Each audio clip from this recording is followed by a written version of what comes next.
I think I can't do that. Good afternoon. Hello. My name is Idallis Taylor, and I created Love as written and directed by Danny Irwin. It's a kabuki-inspired play about a lonely teenage boy who's obsessed with horror movies and learns that he's in love with his best friend.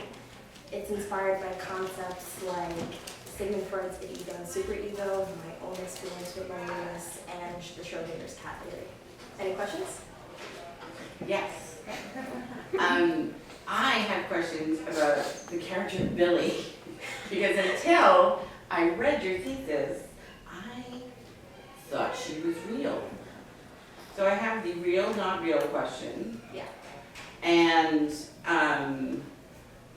so first off, Billy is, correct me if I'm wrong. Just stop. Can we do the intro? I know it's Oh, gonna I'm feel weird. so sorry.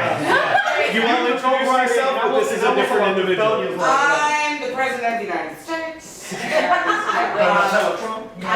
sorry. Don't get us all excited. Do we go around the table? No, yeah, you can start first. You already started. That way we can come back to you. Sorry. And then you get to grade us after.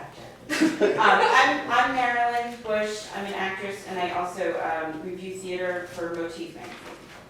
So I kind of come at it from acting and reviewer. So can You want to swing around? We'll come right back to you, Meryl, Okay. for that person. I'm Sharon Carpentier, I'm an actor. I'm Darcy Bruce. I'm a playwright and a teacher at Eastern Connecticut State University. Nice to meet you. Jose Luis Suazo, I'm an actor from ECAS, we do theater in Spanish. Nice to meet you. I'm a stage manager at the Newport Playhouse and an occasional actor also. Nice to meet you. Your name's Olivia. Yes. I have one of those. My name's Jonathan Perry, and I'm an actor and also the producer of the Newport Playhouse. Back to Marilyn. No, because I'm really curious about this. Because I was like, what? She wasn't there? I didn't see that. Did I see that?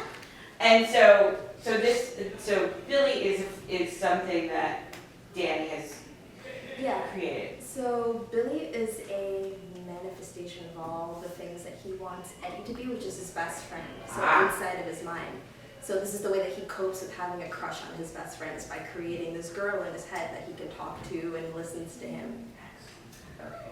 In my playwriting classes, when somebody asks a question, I don't let my playwrights answer it, because we try to hear what an audience member was thinking, like what your genesis is behind the question, Then I so will. that you can find out if what you're trying to do in the play is coming across the characters. Okay. Then can I rephrase the question? She answered. I will ignore that she answered it, because what I saw was there was nothing in the staging of it for me that connected. They all seemed to be in the same plane, even when she, like literally when he sat on her, or like they crossed planes, they all physically seemed to be there, as opposed to there was nothing to kind of tip the hat to me that this was someone that he was seeing and everyone else wasn't seeing, which is something that is hard to stage. Daniel might know, because it's a fairly hard thing to sell. I wasn't seeing that she wasn't there. I was seeing her physically in that place. That's what I was seeing. I love the openness of that, and I did respond to it. I felt that part was coming across. I do wonder where the idea for the kabuki makeup, like the strong desire to add that, was that a last minute choice, or was that? No, that Part of was, the part of the process. that was definitely the intention. If what? So would you expand on that? Would you Yes, talk a little please. bit about how you decided to use kabuki style So to emulate the story you wanted to all of my time at TAPA, I've always been really interested in Japanese pop culture, but in ways that I didn't feel like was very respectful to the culture. Like I would cosplay and do a whole bunch of like anime, and like everything was geared towards that, even my visual arts style. So I thought this would be a perfect time to tap into traditional styles of theater and connect that back to my major and do something that I found was respectful and true to the culture as opposed to just pop culture in general. I have to say that I know a little bit, not so much, but reading your thesis, like, I have to tell you, I learned a couple things. So it was good, and the way, the whole thing about how mental illness is probably not discussed very openly in Asian culture. Like I like how you touch on that. And the part that you were saying about when she lay down on him, at first I was weirded out by it, but then after I kind of like read it, I knew what happened because she reacted, he didn't. He lay down in the couch because she wasn't there. Right. The problem with that was that in the play towards the end, there was no more elements that she wasn't there. Like the movie Bruce Willis when Sixth Sense, when everybody thought he was there, and then at the end you go, aha! Like it was just that moment. Because if you include that moment, then you can go back to all those cross planes and all that, and you'd be like, that's what that was. And it might have been there, it just may not have been a moment. Yeah, like that was one thing that was a little confusing, and the whole thing with the name at the end, because his friend's name, the imaginary friend was Billy, we already know that, and Edie was his real friend. Right. But then at the end, the news said that Bill something is missing. That threw me off. Okay, so what I had in my mind was that Danny Irwin creates this manifestation of his entire love feelings towards Eddie and his brain. His best friend, his name is Bill Edwards, but he calls him Eddie. It's just like a quick little So he calls the manifestation Billy, and that's kind of why they have the same pants, like they both have the plaid skirt and the plaid pants, and they're laying on the couch to indicate that Billy is not real. But It was there, yeah, so it was there, and it made me, yeah, I just didn't see it. I would like to say I felt that the moment of him lying on the couch and her reacting, for me, was my first clue that one of them wasn't real, but I couldn't tell which one, which I thought was very exciting. So I was just like, all right, so I know that the main character is seeing both of these people, but he was already established right from the beginning, I felt, as being of questionable connection to reality, Right. Just because it opens with him watching a horror movie and identifying with the murderous character and saying like, oh, wouldn't it be great to be that guy? So I felt that was a very strong opening of using a very recognizable, just from the audio, piece of pop culture that it was a real quick way to establish, like, so this person is looking at this thing that many people have seen and is interpreting it in a immediately troublesome way, or at least different way, yes, like you said.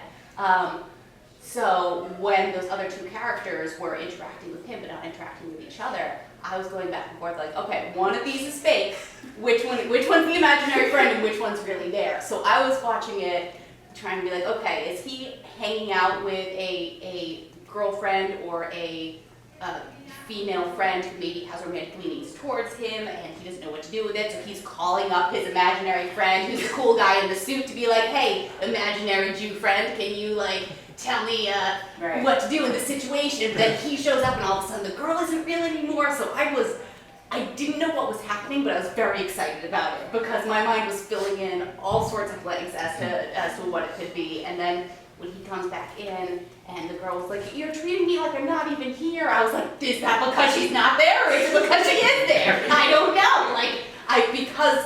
Because his character was established so quickly and so clearly, I felt like it was a key to everything else, and I just didn't know, like, of a hallway full of doors. I just didn't know which one it was gonna unlock. But I was like, all right, so I know that he's got something going on, which means he's essentially an unreliable narrator for us, being the protagonist. So the way he interacts with people isn't necessarily going to be indicative of what's like really happening. So I was very, very excited about that. So there's no question in that. That's just some audience perspective. Thank you. How that went.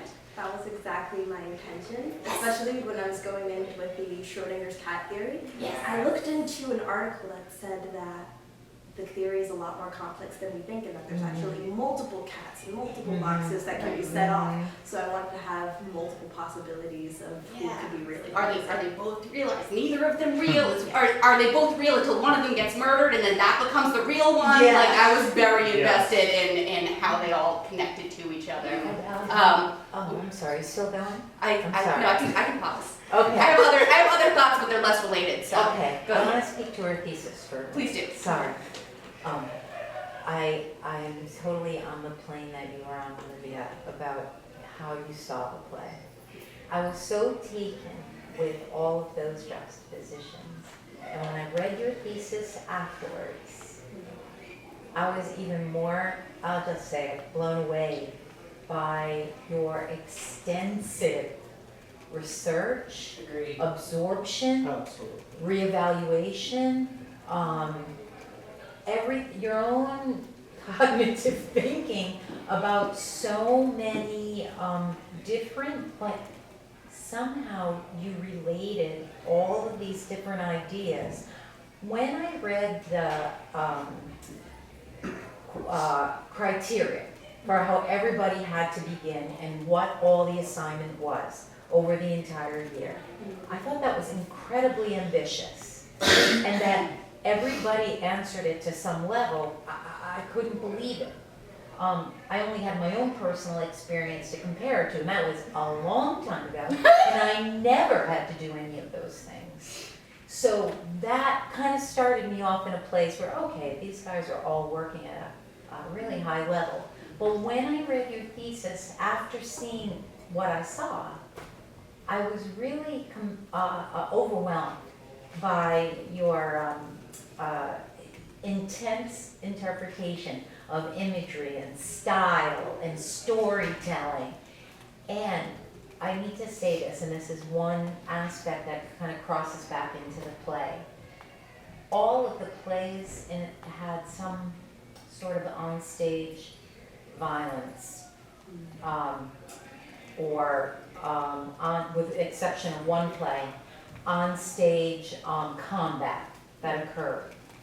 Your play stood out to me as one of the ones where that decision was not gratuitous and was completely integrated. So the fact that there was violence in your play and you dealt with it so cleverly and so maturely, but it was also integral to the plot of the play and the styles that you were speaking to and how you wanted to tell this story.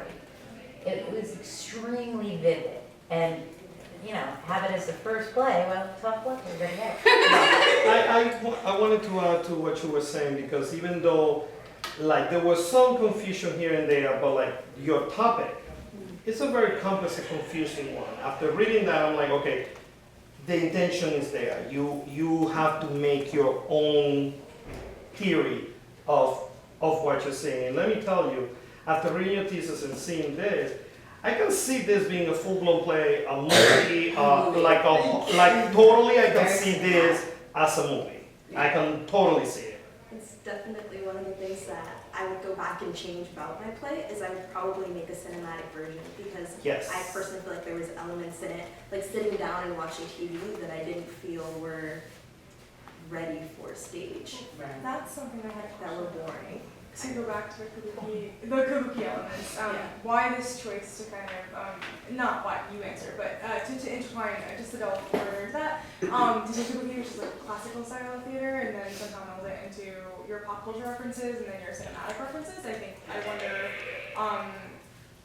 how you see that balance evolving in the future, and you're answering this right, you'd rather go down the route of cinema with film Yeah. than theater? Is that, yeah, go ahead, you know what I'm trying to ask. Sorry.